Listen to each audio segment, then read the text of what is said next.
स्वागत है आप सभी का साइंस एंड फन पे, जहां पे टीचर्स आपको दिल और दिमाग दोनों से पढ़ाते हैं। तो आज हम लोग कंप्लीट फिजिक्स के इंपॉर्टेंट एमसीक्यूज करने वाले हैं, जिसको हम लोग 2 या 3 पार्ट्स में करेंगे। आज हम लोग कुछ सवाल बनाएंगे, अगले पार्ट में कुछ और सवाल बनाएंगे और अगले पार्ट में कुछ और सवाल बनाएंगे।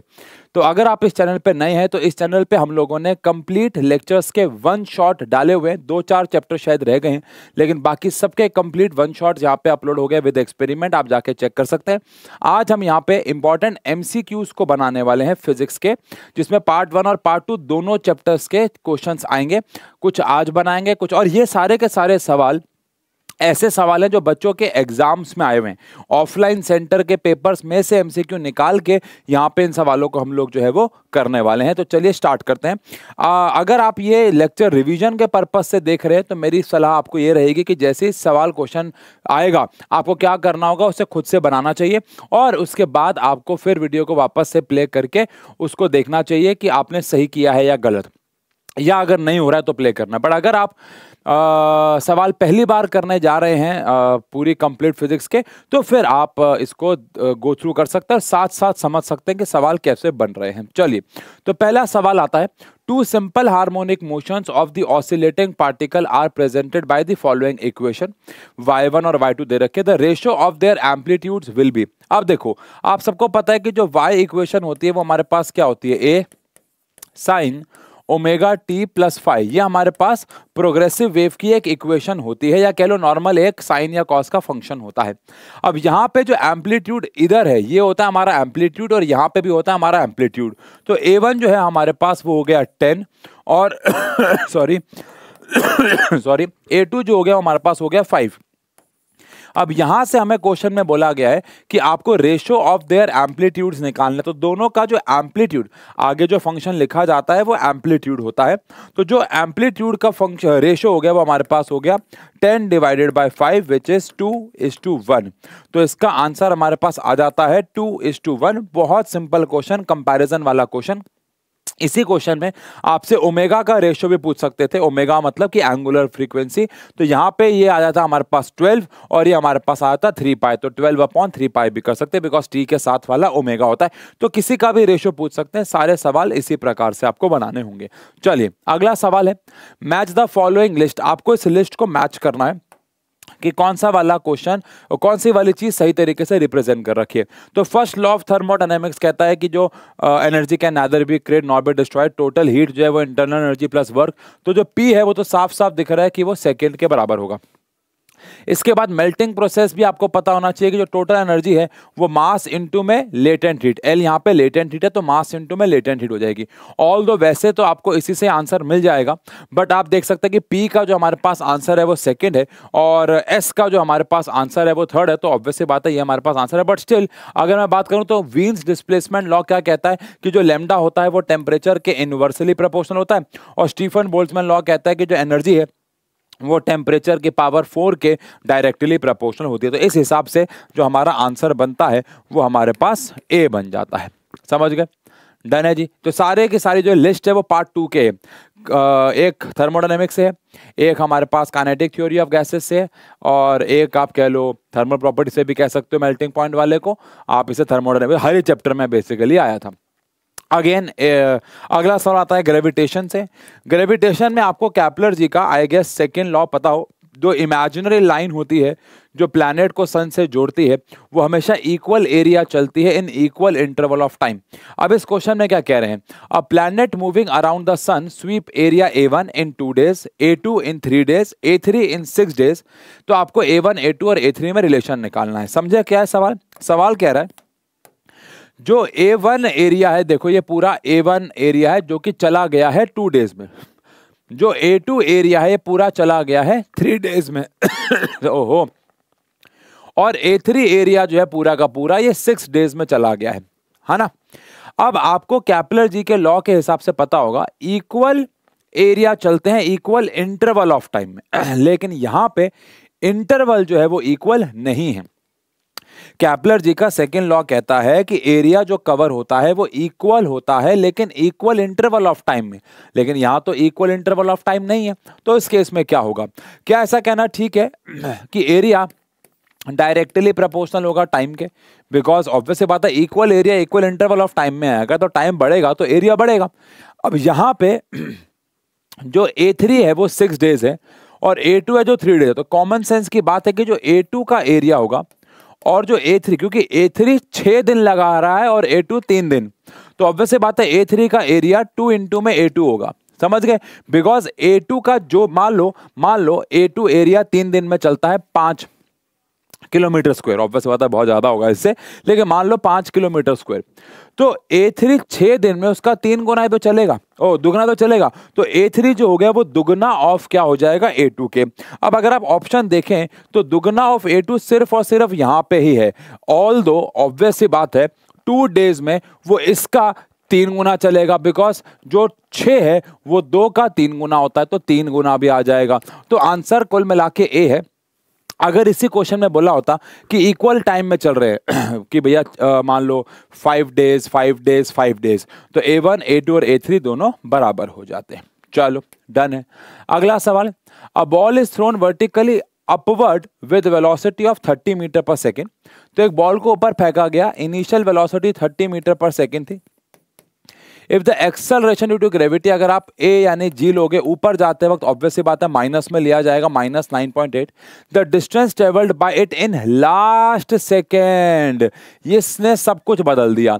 अगर टोटल डिस्टेंस पूछा होता तो बहुत आसान सवाल था, S is equal to UT plus half AT square या कोई भी और इक्वेशन लगा के हम काम करते, बट यहाँ पे सिर्फ लास्ट सेकेंड में काम बोला। तो सबसे पहले तो हमें इसमें टाइम निकालना पड़ेगा टोटल, तो मैक्सिमम हाइट पर जाएंगे तो फाइनल वेलोसिटी तो हमारे पास हो जाएगी 0, ठीक है। अब यहाँ पे टाइम कितना लगेगा पहले ये कैलकुलेट कर लेते हैं। तो क्या v is equal to u plus AT का हमारे पास इक्वेशन आ जाती है। अब v जो हमारे पास वो हमारे पास 0 है, u हमारे पास है 30, एक्सेलरेशन -9.8 है और टाइम हमें निकालना है। तो टाइम यहाँ से ऑब्वियस सी बात है राउंड ऑफ करूंगा अगर तो अप्रॉक्सीमेटली 3 सेकेंड आ जाएगा। मैंने राउंड ऑफ क्यों किया, बिकॉज हमसे लास्ट सेकेंड की बात की है। अब अगर वैसे तो आंसर 3 पॉइंट कुछ आएगा, बट हमें लास्ट सेकेंड की जो बात करनी है वो लास्ट सेकेंड जो है वो 3rd सेकेंड ही है, जो लास्ट सेकेंड है वो 3rd सेकेंड ही है, यानी कि जो हमें 3rd सेकेंड पे काम करना है। अब 3rd सेकेंड पे अगर हमें काम करना है तो एक पर्टिकुलर सेकेंड के लिए डिस्टेंस निकालने की इक्वेशन क्या होती है, तो s is equal to u plus a/2 bracket में 2n-1। अब अगर आपको ये वाली इक्वेशन नहीं आती है या आपके स्कूल में नहीं कराई गई है तो आपके पास एक तरीका तो है ही। क्या तरीका है कि पहले आप डिस्टेंस निकालो 3 सेकेंड के लिए और फिर उसमें से 2 को माइनस कर दो, क्योंकि आपको सिर्फ लास्ट सेकंड का डिस्टेंस चाहिए। तो पहले आप 2 सेकंड का डिस्टेंस निकालो, फिर 3 का और दोनों को आपस में माइनस कर दो। नहीं तो सीधा हमारे पास ये फॉर्मूला भी होता है जो हमें एक पर्टिकुलर सेकंड के लिए काम करने में हमारी मदद करता है।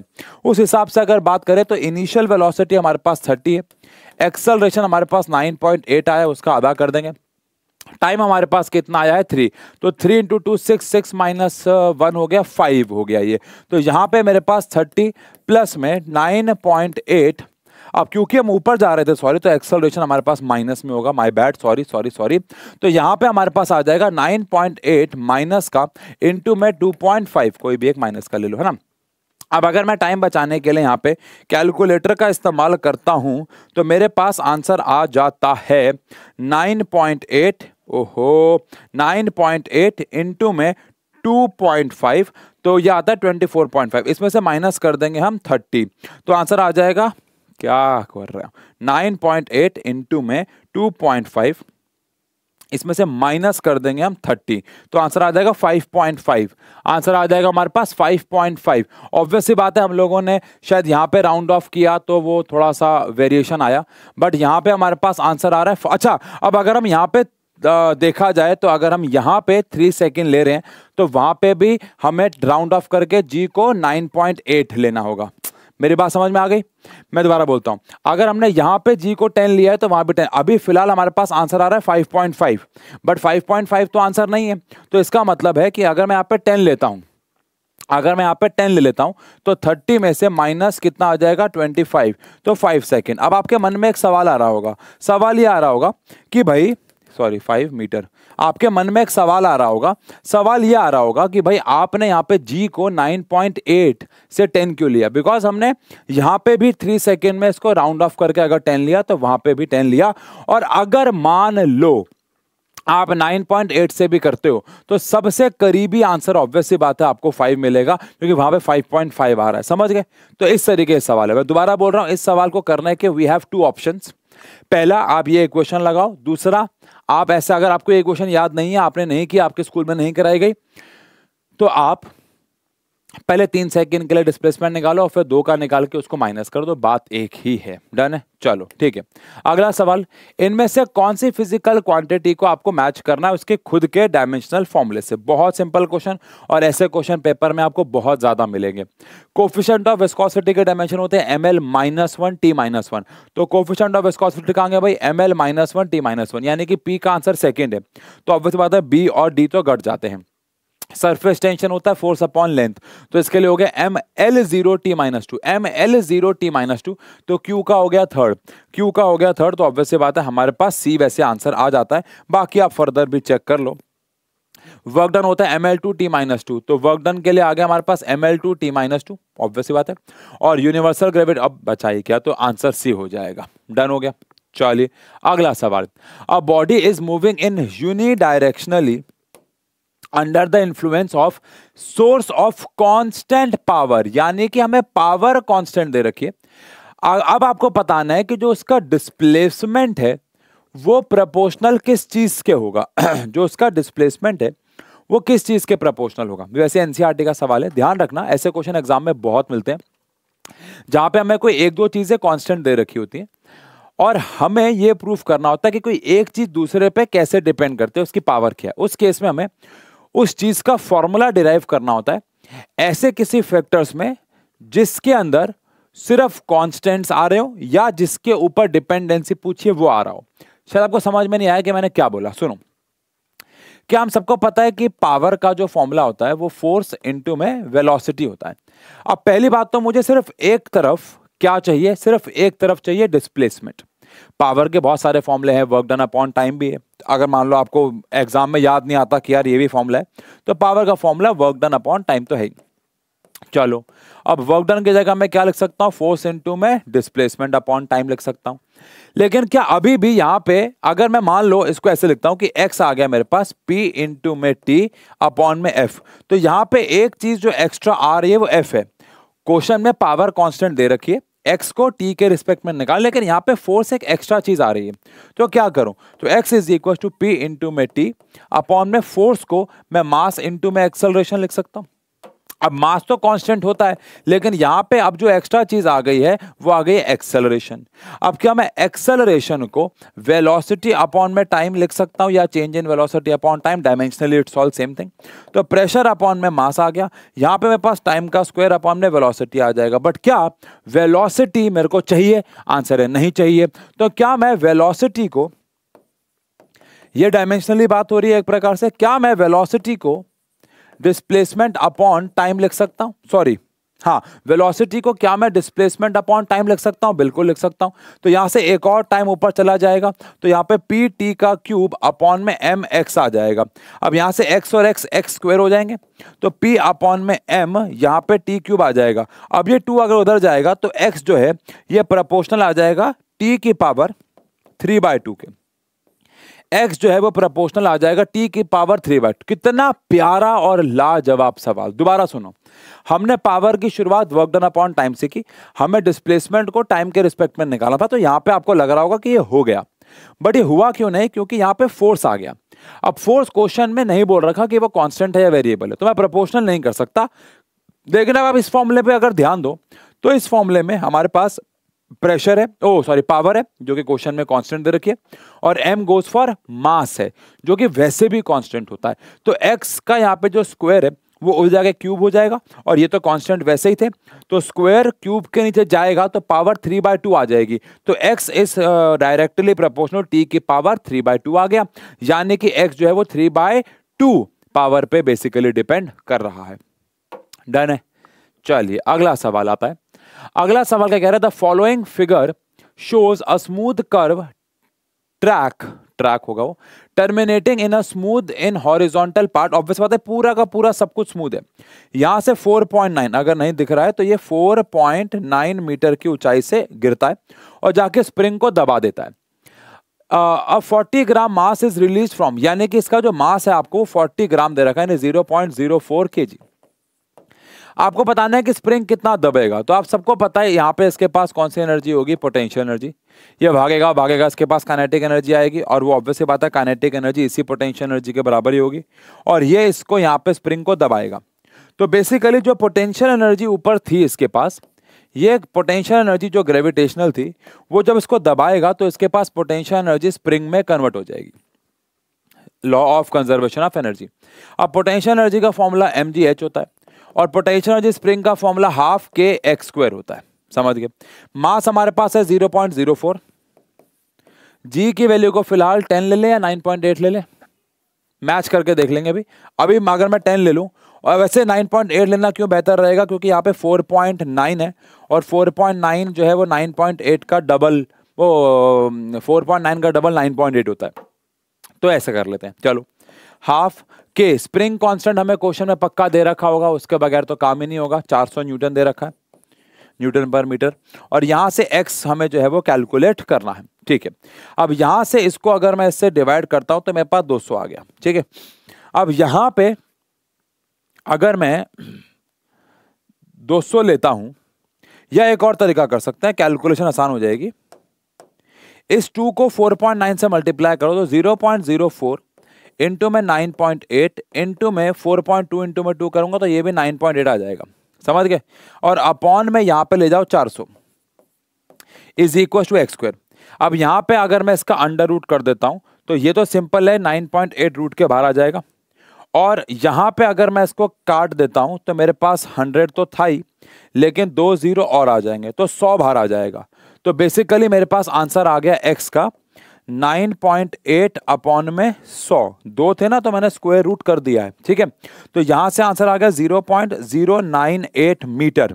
सेंटीमीटर में कन्वर्ट कर दूंगा तो 9.8 सेंटीमीटर, बिकॉज ऑप्शंस में जो है वो 9.8 सेंटीमीटर में है, तो आंसर ए आ जाएगा। तो क्या किया हमने इन सवालों में, हमने बेसिकली ऊपर से आने वाले की पोटेंशियल एनर्जी को नीचे वाले के पोटेंशियल एनर्जी, पहले एक्चुअली हुआ क्या होगा, पोटेंशियल एनर्जी कन्वर्ट हो जाएगी काइनेटिक में, वो निकालने की जरूरत है नहीं, बिकॉज वही काइनेटिक फिर स्प्रिंग के पोटेंशियल एनर्जी में कन्वर्ट होगी, because there is no loss.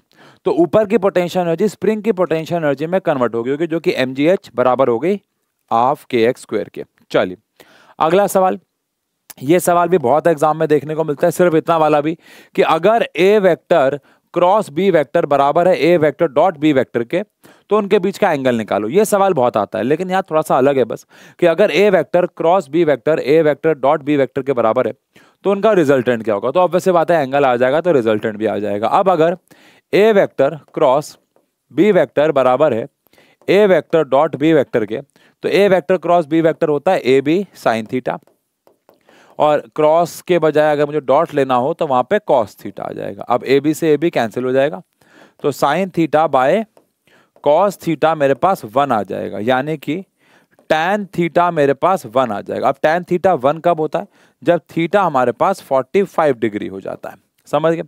तो थीटा हमारे पास 45 आ गया। अब अगर मुझे रिजल्टेंट निकालना हो तो रिजल्टेंट का फॉर्मूला क्या होता है, under root a² plus b² plus 2ab cos 45 degree, सही है।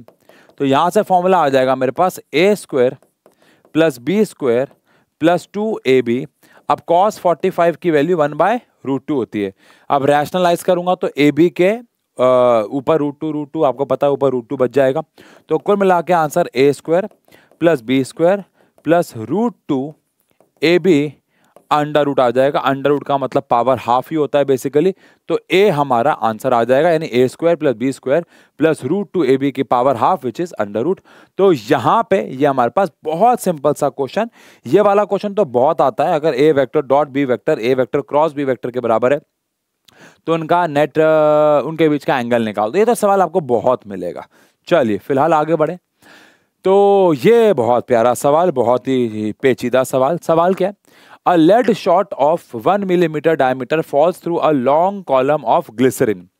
the correction variation of its the correct variation of its velocity with distance s is represented by, सबसे पहले बताओ, अगर एक लेड की बॉल ग्लिसरीन में डाली जाएगी तो ऑब्वियस सी बात है उसकी वेलोसिटी बढ़ेगी बढ़ेगी बढ़ेगी बढ़ेगी बढ़ेगी, लेकिन आप सबको पता है मैकेनिकल प्रॉपर्टीज ऑफ फ्लूइड का क्वेश्चन है ये, बढ़ेगी बढ़ेगी बढ़ेगी, लेकिन आप सबको पता है एक लेवल आएगा जब वो टर्मिनल वेलोसिटी पे पहुंच जाएगी। टर्मिनल वेलोसिटी का मतलब क्या होता है, अपनी मैक्सिमम वेलोसिटी बढ़ जाएगी, बिकॉज जैसे जैसे उसकी वेलोसिटी बढ़ रही होगी उस पर विस्कस फोर्स बढ़ेगी, तो एक ऐसा लेवल आएगा नेट फोर्स जीरो हो जाएगी, वेलोसिटी बढ़ना बंद हो जाएगी। यानी शुरुआत में तो वेलोसिटी बढ़ेगी लेकिन फिर एक लेवल पे वो कांस्टेंट हो जाएगी। इसमें तो कांस्टेंट हो ही नहीं रही है, ये तो पता ही नहीं क्या है, ये तो बढ़ ही जा रही है, लेकिन यहाँ पे क्या है, पहले बढ़ रही है बढ़ रही है बढ़ रही है, फिर एक लेवल आ रहा है कि वो कांस्टेंट हो रही है। तो चाहो तो आप इसका रीजन भी लिख सकते हो कि अकॉर्डिंग टू टर्मिनल वेलोसिटी वाला कंसेप्ट, इनिशियली वेलोसिटी इंक्रीज होगी बट एट सर्टेन, क्योंकि बहुत लॉन्ग ट्यूब बोल रखी है, एट सर्टेन डिस्टेंस वो अपने टर्मिनल वेलोसिटी पे पहुंच जाएगी तो उसकी वेलोसिटी बढ़ना बंद हो जाएगी, तो ग्राफ आगे जाके सैचुरेट हो जाएगा, डिस्टेंस बढ़ता रहेगा लेकिन वेलोसिटी फर्दर बढ़ना बंद हो जाएगी। मैं नहीं कह रहा वो रुक जाएगा, वो जाता रहेगा, लेकिन उसकी वेलोसिटी एक लेवल के बाद कुछ कांस्टेंट वेलोसिटी हो जाएगी, और यही वेलोसिटी एक्चुअली में टर्मिनल वेलोसिटी भी होती है ना। इसी वेलोसिटी को बेसिकली हम टर्मिनल वेलोसिटी भी कहते हैं। चलिए अगला सवाल, 3 आइडेंटिकल स्फीयर्स हैं, सबका रेडियस जो है हमारे पास r है और मास जो है हमारे पास m है, are placed touching each other, सबको हमने एक दूसरे के साथ टच किया हुआ प्लेस कर दिया, ठीक है ना। सब एक दूसरे के साथ टच होने चाहिए, ये जरूरी है। अब सब अगर एक दूसरे के साथ टच होने चाहिए, बेसिकली अगर सब एक दूसरे के साथ टच होने चाहिए तो क्या हम ऐसा कहें कि भैया एक स्फीयर मैंने यहां रख दिया, एक स्फीयर मैंने यहां रख दिया और एक स्फीयर मैंने यहां रख दिया, ठीक है। अब इस बात को समझना थोड़ा सा गहराई से कि हो क्या रहा है, हमें तीनों को आपस में टच करवाना है। तो एक स्फीयर मैंने अगर यहां रख दिया होगा तो बेसिकली यहां पे हमारे पास एक ट्राइंगल बनेगा, अगर मैं इनके सेंटर्स को जोड़ दूंगा तो मुझे यहां पे एक ट्राइंगल मिलेगा, और इस ट्राइंगल का जो सेंट्रॉइड होगा वही बेसिकली हमारा सेंटर ऑफ मास भी होगा, है ना, बिकॉज यूनिफॉर्म बॉडीज का सेंटर ऑफ मास उनके ज्योमेट्रिकल सेंटर पे ही होता है। तो यहाँ पे जो ट्राइंगल बनेगा वही बेसिकली उनका सेंटर ऑफ मास होगा। अब यहाँ से ये आर है, ये आर है, तो आपको पता है ना कि सेंट्रॉइड यहाँ से तो आर होगा, इसका मतलब एक्स एक्सिस वाला खेल तो हमारा आर होगा। बड़ी देखो शातिर बात यह कि सब में इन्होंने आर ही दिया है, तो अभी तक अपने आंसर पे पहुंचे नहीं। लेकिन सेंट्रॉइड नीचे से कितना दूर होता है, क्या ये वाला डिस्टेंस आर है, ये आर है, तो ये पूरा कितना हो गया 2r हो गया, ये पूरा 2r हो गया, लेकिन ये कितना r है। तो अगर पाइथागोरस थ्योरम से ये पूरा डिस्टेंस मुझे निकालना हो, ये 2r है, ये r है, तो यहाँ पे 2r का स्क्वायर यानी हाइपोटेन्यूज का स्क्वायर माइनस बेस का स्क्वायर, अगर मैं इनको माइनस कर दूंगा तो इससे मुझे इसका स्क्वायर मिल जाएगा, और अंडर रूट कर दूंगा तो मुझे पूरी ये वाली साइड मिल जाएगी। और आप सबको पता है कि जो सेंट्रॉइड होता है इस पूरे मीडियन के नीचे से 1/3 होता है, तो मैं इसको अगर 1/3 कर दूंगा तो मुझे मेरा y एक्सिस मिल जाएगा। दोबारा से x एक्सिस तो r हो गया, अब y एक्सिस ये पूरे मीडियन का 1/3 होगा। क्यों? क्योंकि मैथ्स कहती है कि जो सेंट्रॉइड होता है वो मीडियन पे बेस से 1/3 डिस्टेंस पे होता है। तो अगर मैं ये पूरा निकाल लूं तो उसका 1/3 कर दूंगा, लेकिन ये पूरा किसके बराबर होगा, तो पाइथागोरस थ्योरम, हाइपोटेन्यूज का स्क्वायर माइनस बेस का square is equal to perpendicular का स्क्वायर। आओ इसको सॉल्व कर लेते हैं। तो यहाँ पे हमारे पास आ जाएगा 4r² माइनस r² तो 3, तो बेसिकली यहाँ पे √3 r/3 आ गया। अब रैशनलाइज करूंगा तो r/√3 आ जाएगा, r/√3, यानी कि अगेन आंसर इज ए, यानी दोबारा से आंसर ए आता। तो सवाल बहुत प्यारा है, एग्जाम में ऐसे सवाल आपको छाए रहेंगे, मिलते रहेंगे। ये पूरा पेपर बहुत प्यारा पेपर है एक्चुअली, मतलब जिन जिन पेपरों से हमने क्वेश्चन लिए हैं सारे बड़े क्लासिक क्वेश्चन है। अगर आप होशियार बच्चा अगर ये लेक्चर देख रहा है, आपको पता होगा कि ज्यादातर सवाल ऐसे में दिखेंगे आपको जो आपने नहीं बनाए होंगे या बनाए भी हैं। तो यहाँ पे थोड़ा सा ट्विस्ट है, अच्छे सवाल, काफी अच्छे सवाल मिलेंगे आपको। चलो आओ, assertion, the apparent weight of a body in an elevator moving with some downward acceleration. अगर एक्सेलरेशन डाउनवर्ड है, अगर एक्सेलरेशन नीचे की तरफ है, तो आपको सबको पता है कि हमें हल्का महसूस होता है, इज लेस देन, तो बिल्कुल ये बात तो सही है, तो एजर्शन तो यहाँ पे सही हो जाता है। रीजन में लिखा हुआ है the part of the weight is spend in producing downward acceleration when the body is in elevator. कह रहे कुछ वजन इस्तेमाल होता है डाउनवर्ड एक्सेलरेशन में। आंसर है ऐसा बिल्कुल भी नहीं है। ऑब्वियसली बात है, यहाँ पे जो सारा का सारा खेल रहता है वो नॉर्मल रिएक्शन का है, तो ये रीजन बिल्कुल गलत दे रखा है। अब अगर एजर्शन सही है और रीजन अगर गलत है तो ऑब्वियसली बात है जो आंसर है हमारे पास वो सी हो जाता है। डन है। If the linear momentum of a body is increased by 50%, it's kinetic energy will be increase by 125%। क्या ये सही है? मैं तो जानता हूं ये सही है, बट आप ये कैसे पता लगाओगे कि ये करेक्ट है कि नहीं? सबसे पहले तो हम सब ये जानते हैं कि जो मोमेंटम होता है ये बराबर रहता है √2 इंटू मास इंटू में काइनेटिक एनर्जी की, ठीक है।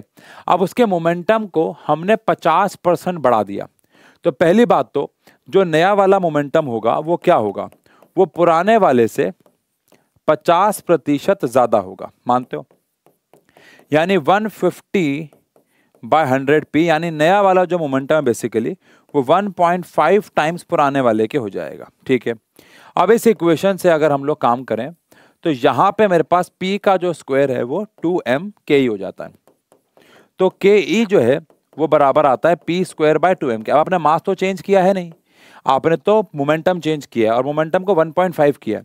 तो जो नई वाली काइनेटिक एनर्जी होगी, आई होप आप समझें कि वो 1.5 टाइम्स स्क्वायर ऑफ पुराने वाले काइनेटिक एनर्जी हो जाएगी, बिकॉज काइनेटिक एनर्जी मोमेंटम के स्क्वायर के प्रोपोर्शनल है। तो 1.5 टाइम्स अगर मोमेंटम बढ़ा है तो काइनेटिक एनर्जी 1.5 के स्क्वायर टाइम्स बढ़ेगी। तो नई वाली काइनेटिक एनर्जी हमारे पास 115 का स्क्वायर 2.25, सॉरी, तो 2.25 काइनेटिक एनर्जी आ जाएगी। अब ये जो हमारे पास एनर्जी आई है ये तो वो है जो नई एनर्जी है। अब कितना % इंक्रीज हुआ? तो परसेंटेज इंक्रीज कैसे निकालते हैं? परसेंटेज इंक्रीज निकालने के लिए नई वाली काइनेटिक एनर्जी माइनस पुरानी वाली काइनेटिक एनर्जी अपॉन में पुरानी वाली काइनेटिक एनर्जी इनटू में 100, इसी को तो परसेंटेज चेंज बोलते हैं। कितना चेंज हुआ अपॉन में ओरिजिनल इनटू में 100। अब नई वाली काइनेटिक एनर्जी है 2.25, काइनेटिक एनर्जी से काइनेटिक तो कैंसिल हो गया होगा, -1 इनटू में हमें करना है 100। तो यहां पे हमारे पास 1.25 इनटू में अगर मैं 100 कर दूं तो 125% आ जाता है, विच बेसिकली मींस कि जो काइनेटिक एनर्जी है वो 125 टाइम्स बढ़ेगी, जो कि बिल्कुल सही है। और इसके रीजन में लिखा हुआ है कि जो काइनेटिक एनर्जी होती है ये डायरेक्टली प्रोपोर्शनल होती है to the square of linear momentum, और ये बात भी बिल्कुल सही है, और इसी वजह से वो 125% भी बढ़ा, यानी ये इसको एक्सप्लेन भी करती है। तो इसका आंसर हमारे पास ए हो जाता है। समझ गए ना? सही तो लिखा हुआ है कि जो मोमेंटम है वो काइनेटिक एनर्जी के रूट है, या कह लो काइनेटिक एनर्जी जो मोमेंटम के स्क्वायर पे प्रोपोर्शनल है, और उसी वजह से अगर वो 50% बढ़ रहा है तो उसको बढ़ना पड़ेगा 125%। बिल्कुल करेक्ट है जी। चलिए अगले सवाल पे आते हैं। If the dimensions of a physical quantity is given by m की पावर a, l की पावर b, t की पावर a, तो बताओ वो कौन सी क्वांटिटी है? वो वेलोसिटी होगी। गलत, बिकॉज वेलोसिटी में a की पावर तो 0 होनी चाहिए, मतलब मास की पावर तो 0 होनी चाहिए। एक्सेलरेशन में भी मास 0 होना चाहिए, तो ये भी गलत हो जाएगा। फोर्स में ऑब्वियसली बात है मास होना चाहिए, बट यहाँ पे इन्होंने 0 कर दो, ये भी गलत हो जाएगा। प्रेशर में प्रेशर का क्या होता है? प्रेशर का क्या होता है भाई? Force upon area, which is pressure का डायमेंशन होना चाहिए ml -1 t -2। तो यहाँ पे देखो a की पावर 1 है, b की पावर -1 है, t की पावर -2 है, बिल्कुल सही है। तो ये हमारे पास a b c की करेक्ट वैल्यूज दे रखी हैं प्रेशर के लिए। डन। अगला सवाल आता है, द वेलोसिटी टाइम ग्राफ जो आपको है वो दे रखा है, आपको बताना है एक्सेलरेशन। बहुत सिंपल क्वेश्चन है। अगर मुझे इस ग्राफ से एक्सेलरेशन निकालना हो तो ये ग्राफ कौन सा है? पहली बात तो वेलोसिटी टाइम ग्राफ है। तो वेलोसिटी टाइम ग्राफ के स्लोप से हमें एक्सेलरेशन मिलता है। स्लोप क्या होता है? स्लोप होता है हाइट अपॉन बेस। अब इस ग्राफ की हाइट कितनी है? 5 से शुरू हो रहा है, 10 पे जा रहा है, तो हाइट कितनी हो गई? ऑब्वियसली बात है 5। कई बच्चे इसकी हाइट 10 ले लें, गलत हो जाएगा। 5 से शुरू हो रहा है, 10 पे जा रहा है, तो कितना ऊपर गया? 5 ऊपर गया। और बेस कितना है? 2 है, तो एक्सेलरेशन कितना आ गया? 2.5 मीटर पर सेकेंड स्क्वायर। बहुत सिंपल क्वेश्चन, डी हमारे पास आंसर आ गया। बहुत ही सिंपल सवाल हो गया। चलिए अगला सवाल, प्यारा सवाल। Vector A B and C have magnitudes of 5, 12 and 13। मैंने आपको एक छोटी सी टेक्निक बताई थी एक रिकॉर्डेड वीडियो में क्वेश्चन आंसर की। वो क्या थी? जब 3 वेक्टर दे रखे हो, मतलब कि 2 वेक्टर दे रखे हो और जो उनका रिजल्टेंट हो वो उनका पाइथागोरन ट्रिपलेट हो, मतलब समझ गए ना, पाइथागोरस थ्योरम फॉर्म में आ रहा हो, तो इसका मतलब है उनके बीच में एंगल 90 है। अब सुनो, हमें जो ए वेक्टर दे रखा है वो 5 दे रखा है, बी वेक्टर दे रखा है वो 12 दे रखा है। अब उनका जो रिजल्टेंट है सी वेक्टर वो हमें 13 दे रखा है। समझ गए? अब ध्यान सुनो, 5 का स्क्वायर 25 होता है, 12 का स्क्वायर 144 होता है। इन दोनों को अगर मैं ऐड कर दूंगा तो क्या आ जाएगा? क्या इन दोनों को ऐड करने पे मुझे 169 मिल जाएगा? 169। अब 169 जो है वो तो 13 का स्क्वायर होता है। तो इसका मतलब है कि ए का स्क्वायर और बी का स्क्वायर अगर सी के बराबर है, इसका मतलब है उनके बीच का जो थीटा है वो हमारे पास 90 डिग्री। देखो, मैं ये नहीं कह रहा कि आपके पास यही एक तरीका है, अगर पाइथागोरन ट्रिपलेट नहीं हुए तो क्या करोगे, ऑब्वियस सी बात है, बता रहा हूं, लेकिन टाइम बचाओ। अगर वो पाइथागोरन ट्रिपलेट हैं, यानी अगर ए के मैग्नीट्यूड का स्क्वायर और बी के मैग्नीट्यूड का स्क्वायर का जो सम है वो सी के मैग्नीट्यूड के स्क्वायर के बराबर आता है, तो इसका मतलब है कि उनके बीच का एंगल 90 ही होगा। बट अगर मान लो वो नहीं आता है तो फिर कैसे करें? तो बहुत आसान है, जो रिजल्टेंट होता है इसका जो स्क्वायर होता है वो अगेन बात तो वही आ जाएगी, वो होता है ए का स्क्वायर प्लस बी का square plus 2ab cos theta. अब यहाँ पे आर का स्क्वायर 169 हो जाएगा, मतलब कि रिजल्टेंट का स्क्वायर, इसका स्क्वायर 25। देखो बात घूम फिर के वहीं आएगी, इसका स्क्वायर 144 हो जाएगा। 2ab, ए कितना है हमारे पास? ए कितना है? तो कुछ भी हो, अभी मान लो कुछ भी हो, ये 2ab cos थीटा कुछ भी हो। अब यहाँ पे डिवाइड प्लस करोगे तो 169 कैंसिल हो जाएगा, तो यहाँ पे क्या बच जाएगा? 0। तो बेसिकली cos थीटा भी क्या बच जाएगा? 0। तो थीटा बेसिकली 90 आ जाएगा। अब आप चाहे कान ऐसे पकड़ लो चाहे ऐसे, आंसर हमारे पास 90 डिग्री ही आना है। समझ गए? बट क्योंकि एमसीक्यू है तो टाइम बचाना, अगर वो पाइथागोरन ट्रिपलेट हुआ तो उनके बीच का एंगल 90 डिग्री हो जाएगा। That's it. समझ गए? चलो अगले सवाल पे। Conservation of momentum in a collision between particle can be understood from, यानी कि आसान भाषा में कहें तो law of conservation of momentum को हमने प्रूफ करते हुए क्या क्या यूज किया था? तो आपको याद होगा न्यूटन जी का सेकेंड लॉ भी यूज किया था और न्यूटन जी का थर्ड लॉ भी।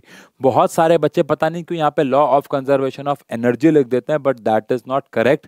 Law of conservation of momentum को प्रूफ करने के लिए हमने न्यूटन जी का सेकेंड लॉ और थर्ड लॉ यूज किया था। तो बोथ न्यूटन सेकेंड लॉ और थर्ड लॉ। अब अगर आपको याद नहीं है तो आप उसकी डेरिवेशन जाके एक बार देखो, आपको याद आ जाएगा कि हमने न्यूटन जी के सेकेंड लॉ और थर्ड लॉ दोनों का इस्तेमाल वहां पे किया था। अगला सवाल, work done bye a body against friction. Work done by body against friction, यानी जो वर्क डन होगा अगर हम फ्रिक्शन के अगेंस्ट करेंगे तो वो क्या करेगा? देखो, क्या फ्रिक्शन, हम पहली बात तो फ्रिक्शनल एक नॉन कंजर्वेटिव फोर्स है, तो कभी भी आंसर में पोटेंशियल एनर्जी तो आना ही नहीं चाहिए। ठीक है। अब दूसरा ध्यान सुनो, work done by friction, friction जो वर्क करती है क्या वो काइनेटिक एनर्जी को बढ़ाती है या कम करती है? बताओ भाई।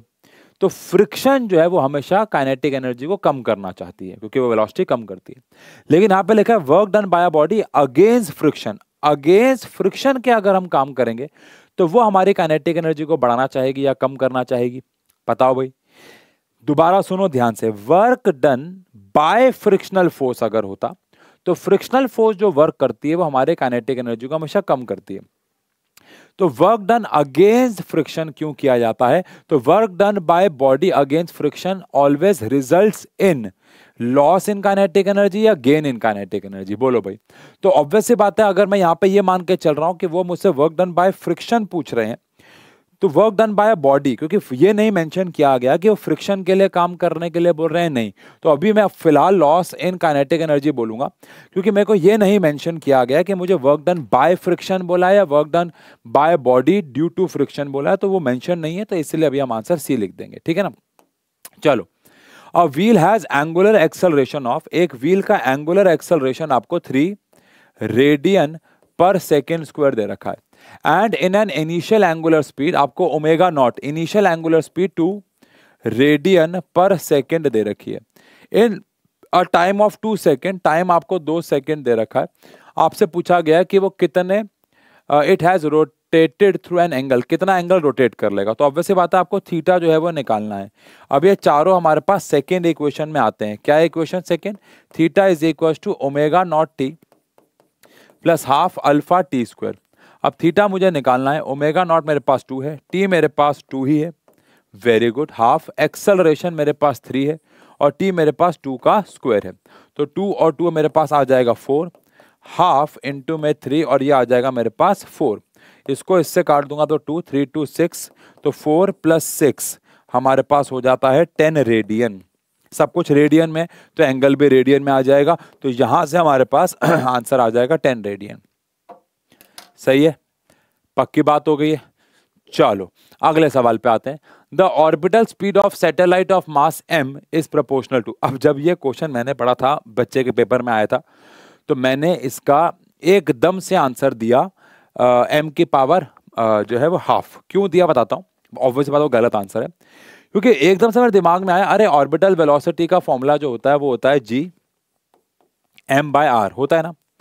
बट इंस्टेंटली रिग्रेट हुआ इंस्टेंटली मेरे को समझ में आ गया कि अरे हमने गलती कर दी, बिकॉज ये जो मास होता है ये किसका मास होता है, जिसके आसपास हम घूम रहे होते हैं उसका। अगर मैं मार्स के आसपास घूम रहा हूं और वेलोसिटी मुझे मार्स के सैटेलाइट के निकालने, तो यहाँ पे जो मास आता है वो मार्स का आता है, बॉडी का नहीं।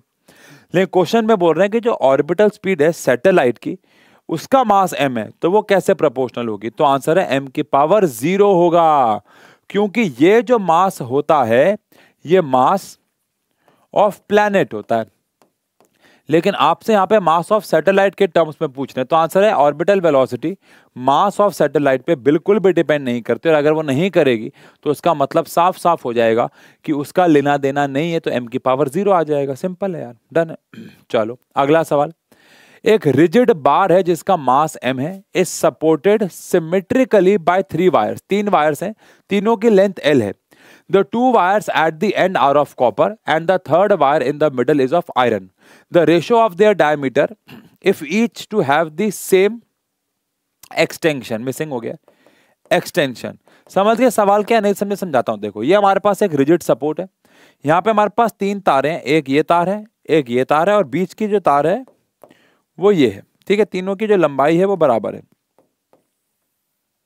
अब इस रॉड के साथ हम लोगों ने एक यहाँ पे एक रॉड जो है वो टंगा दी है। ठीक है, यहाँ पे हमने एक रॉड को जो है वो टंगा दिया है। अब जो एंड की वायर है हमारे पास, ये भी कॉपर की वायर है, ये भी कॉपर की वायर है, लेकिन जो मिडल वाली है वो आयरन की है। सबसे पहले बताओ, क्या इन तीनों वायर्स पे हम लोगों ने इक्वल वजन डाला हुआ है? क्योंकि सिमेट्रिकली कनेक्टेड है, तो तीनों वायर पे फोर्स सेम है। समझ गए? अभी फिलहाल हमें बोला गया है रेशो ऑफ देयर डायमीटर, उनके डायमीटर का रेशो आपको बताना है, यानी कि डायमीटर कॉपर अपॉन में डायमीटर आयरन का, अगर सब में एक्सटेंशन यानी कि डेल्टा एल भी सेम है। सुनो सबसे पहले, क्या गामा का फॉर्मूला F अपॉन में A इंटू में डेल्टा एल बाय एल होता है। अब अगर मुझे यहाँ पे F अपॉन में एरिया की जगह कुछ रखना हो तो पाई आर स्क्वायर रखूंगा, डेल्टा एल इंटू में यहाँ पे एल आ जाएगा। अब अगर मैं यहाँ पे रेशो निकालता हूँ, देखो ध्यान से, ये अगर कॉपर के लिए तो यंग्स मॉड्यूलस कॉपर अपॉन में यंग्स मॉड्यूलस आयरन। ध्यान सुनना, इसका जो रेशो है, क्या फोर्स से फोर्स कैंसिल हो जाएगा? क्योंकि फोर्स सेम है, तीनों पे लोड सेम है, लेंथ भी क्या है सेम है, डेल्टा एल भी क्या है सेम है, पाई भी सेम है, तो बचेगा कौन? रेडियस। लेकिन यंग्स मॉड्यूलस रेडियस के इनवर्सली है, तो यंग्स मॉड्यूलस अगर कॉपर का है तो यहाँ पे रेडियस आयरन का ऊपर आ जाएगा, और यहाँ पे रेडियस कॉपर का नीचे आ जाएगा, और इसका स्क्वायर हो जाएगा। स्क्वायर क्यों हो जाएगा? बिकॉज यहाँ पे स्क्वायर है, ऑब्वियस बात है। अब अगर स्क्वायर को उधर ले जाऊं तो रेडियस आयरन का अपॉन में रेडियस कॉपर का आ जाएगा under root of Young's modulus copper का अपॉन में यंग्स मॉड्यूलस आयरन का। अब हमें कॉपर, अच्छा पहली बात तो रेडियस का रेशो डायमीटर का ratio it's all same thing, मजाक मत करना, रेडियस का रेशो डायमीटर का रेशो एक ही होता है, बट कॉपर और आयरन चाहिए, उल्टा कर देंगे तो रेडियस कॉपर का अपॉन में रेडियस आयरन का, जो कि डायमीटर का रेशो है वही होगा डायमीटर कॉपर का अपॉन में डायमीटर आयरन का, उल्टा कर देंगे तो यंग्स मॉड्यूलस आयरन का अंडर रूट में और यंग्स मॉड्यूलस कॉपर का अंडर रूट में, तो यंग मॉड्यूलस आयरन का ऊपर है, कॉपर का नीचे है, तो यहाँ पे बी आंसर हो जाएगा। लाजवाब, बेमिसाल, बढ़िया सवाल है ये, डन है, पक्की बात है। चलिए अगला सवाल। इन अ कैपिलैरिटी या a capillary tube the water rises to 3 millimetre. ये कैपिलरी ट्यूब में पानी 3 मीटर तक ऊपर उठता है।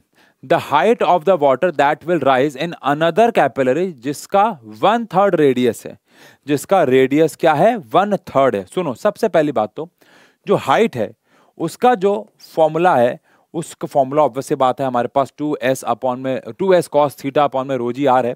हाइट का फॉर्मूला हमारे पास 2s cos थीटा अपॉन में रो जी आर है, लेकिन बाकी सब तो कांस्टेंट होगा सर्फ, क्योंकि लिक्विड सेम है तो सरफेस टेंशन सेम होगा, एंगल ऑफ कांटेक्ट सेम होगा, डेंसिटी सेम होगी, जी सेम होगा, बच्चा कौन आर। तो हाइट जो है वो रेडियस के पहली बात तो इनवर्सली है, तो हाइट फर्स्ट केस में अपॉन हाइट सेकंड केस में जो होगी वो रेडियस सेकंड अपॉन में रेडियस फर्स्ट हो जाएगा, क्योंकि हाइट जो है वो इनवर्सली प्रोपोर्शनल टू रेडियस है।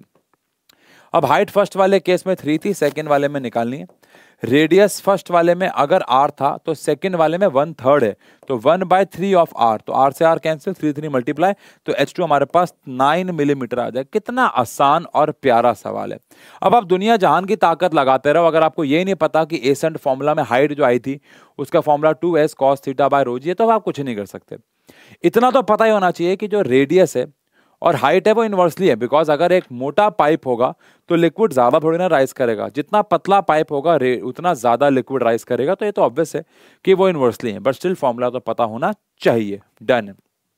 अगला सवाल, बर्नौलीज थ्योरम किसके ऊपर बेस्ड है? जब बर्नौली थ्योरम को प्रूव किया था, वन शॉट डाल रखा है यहाँ, तो बर्नौली थ्योरम को प्रूव करते हुए हमने क्या किया था?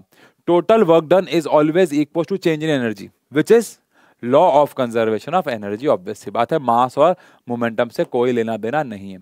एक रियल गैस एक आइडियल गैस कब बन जाती है? अगर आपने काइनेटिक थ्योरी ऑफ गैस पढ़ा है तो आपको पता होगा कि रियल गैस में हमें पार्टिकल्स के बीच में कम से कम फोर्स ऑफ अट्रैक्शन रखना होता है, और फोर्स ऑफ अट्रैक्शन कम कब होगा? जब पार्टिकल दूर होंगे। पार्टिकल दूर कब होते हैं? जब लो प्रेशर और हाई टेम्परेचर होता है। लो प्रेशर पे और हाई टेम्परेचर पे पार्टिकल एक दूसरे दूर भागते हैं, और एक रियल गैस भी आइडियल बन जाती है, बिकॉज लो प्रेशर पे पार्टिकल दूर होंगे और हाई टेम्परेचर पे और दूर भागेंगे, जिससे उनके बीच की जो इंटरमॉलिक्यूलर अट्रैक्शन है वो कम हो जाएगी, और एक आइडियल गैस जो है और एक रियल गैस जो है वो आइडियल बिहेव करेगी। आसान भाषा में, कोई भी गैस आइडियल कब बिहेव करती है? जब प्रेशर बहुत लो हो और टेम्परेचर बहुत ज्यादा हाई हो। चलो अगला सवाल, ये आपके सामने एक पीवी ग्राफ दे रखा है, साफ दिख रहा है कि pressure is inversely proportional to volume. अगर pressure inversely proportional to volume होता है तो टेम्परेचर कांस्टेंट होता है। किसने कहा? ये कहा बॉयल्स लॉ ने। बॉयल जी ने कहा था कि टेम्परेचर जब कांस्टेंट होगा तो प्रेशर और वॉल्यूम इनवर्सली प्रोपोर्शनल है। ये ग्राफ जिसने चार्ल्स लॉ बॉयल्स लॉ पढ़ा है वो ये डायग्राम देखते ही समझ जाएगा कि टेम्परेचर कांस्टेंट है, क्योंकि ये बॉयल्स लॉ का ग्राफ है। अब इस ग्राफ को देख के हमें टेम्परेचर और प्रेशर का ग्राफ बनाना था, ठीक है जी। अब इस वाले ग्राफ में ऑब्वियस सी बात है, टेम्परेचर अगर कांस्टेंट है तो ये वाला ग्राफ यानी ए वाला नहीं हो सकता और बी वाला नहीं हो सकता, बिकॉज यहाँ पे टेम्परेचर दोनों में चेंज हो रहा है, लेकिन इन दोनों में देखो टेम्परेचर कांस्टेंट है। बट ये 1 2 और 2 1 लिखा हुआ है। यहाँ पे ना एक चीज मिसिंग थी, स्कूल में शायद ठीक कराई होगी बच्चे के। ये 1 है, ये 2 है। ऑब्वियस बात है, कोई भी एक 1 कोई भी एक 2 है। अब मुझे ये बताना है कि पहले 1 या 2 में से कौन आएगा। तो यहाँ पे 1 जो है देखो उसका प्रेशर बहुत ज्यादा है और 2 का प्रेशर बहुत कम है। ये 1 का प्रेशर है और ये 2 का प्रेशर है, समझ गए ना। तो अब इस वाले केस में प्रेशर ज्यादा किसका होना चाहिए, 2 का या 1 का? तो आंसर है 1 का। तो यहां देखो 1 का प्रेशर ज्यादा है और 2 का प्रेशर कम है, तो इसका मतलब हो गया कि सी वाला जो ग्राफ है वो करेक्ट है। अब क्योंकि यहाँ 1 और 2 अगर नहीं दे रखा हो तो दोनों ग्राफ सेम हो जाते हैं यार, लेकिन अभी यहाँ पे मान लो ये 1 है तो 1 रिप्रेजेंट कर रहा है हाइयर प्रेशर को, तो यहाँ पे हाइयर प्रेशर 1 पे ये रहा, तो आंसर सी हो जाएगा। डन है। अगला सवाल, in a string wave during reflection from fixed boundary effect 3 प्रकार के होते हैं, fixed boundary, flexible boundary and last होता है medium change boundary. Fixed boundary में क्या होता है, फिक्स्ड स्ट्रिंग को दीवार से कनेक्ट कर देते हैं और दीवार से कनेक्ट करने के बाद इसमें एक झटका मारते हैं, झटका आगे जाता है लेकिन नीचे से रिवर्स होके आता है। क्यों? बिकॉज लास्ट वाला पार्टिकल दीवार को ऊपर धक्का मारना चाहता है बट वो तो जाएगी नहीं। Every action has equal and opposite reaction, ये वाला पार्टिकल को धक्का मारेगा नीचे तो फिर चली जाएगी। तो क्या लिखा हुआ है, in a string wave during the reflection from fixed boundary the reflected wave is inverted. बिल्कुल सही है, रिफ्लेक्टेड वेव इन्वर्ट हो जाती है, बिल्कुल सही है। रीजन में force on a string by clamp, ये इसको आप क्लैंप समझ लो, is in downward direction while string is pulling the clamp in upward direction. तो अगर स्ट्रिंग उसे खींच रहा है डाउनवर्ड तो वो उसे खींच देगा अपवर्ड। ऑब्वियस बात है, every action is equal and opposite reaction. Reason बिल्कुल करेक्ट है, करेक्ट एक्सप्लेनेशन भी है। ठोक के बोलो ए आंसर है, सही है। चलिए अगला सवाल, आखिरी सवाल भी है। Moment of inertia of a body increase होता है जब हम बॉडी से दूर जाते हैं। मोमेंट ऑफ इनर्शिया का फॉर्मूला क्या होगा? mr²। अब अगर आप बॉडी से दूर जाओगे तो आर बढ़ेगा, आर बढ़ेगा तो मोमेंट ऑफ इनर्शिया भी बढ़ेगा। करेक्ट स्टेटमेंट है। रीजन में क्या लिखा हुआ है? Moment of inertia depends on axis of rotation and farther the mass greater the moment of inertia. जितना ज्यादा मास दूर जाएगा मोमेंट ऑफ इनर्शिया उतना बढ़ेगा। यह भी बिल्कुल सही है और यह करेक्ट एक्सप्लेनेशन भी है। तो ठोक बजा के बोलो ए। समझ गए? तो आई होप आपको आज कुछ नए सवाल देखने को मिले होंगे। 45 मिनट में काफी अच्छे अच्छे सवाल हमने बनाए और ऐसे मैं यहाँ पे इस हफ्ते में 1-2 सेशन और डालूंगा जिनमें आपको अच्छे यूजफुल क्वेश्चंस मिलेंगे। तो प्लीज उन्हें भी कर लीजिएगा। सारे क्वेश्चंस को खुद भी बनाना बहुत जरूरी है बेटा, ये ध्यान रहे। खुद से नहीं बनाओगे तो मजा नहीं आएगा। खुद से बनाना क्वेश्चंस को बहुत ज्यादा जरूरी है। ठीक है जी, मिलते हैं ऐसे ही एक और लेक्चर में जहां पे हम और क्वेश्चंस करेंगे। Thank you so much. Thank you.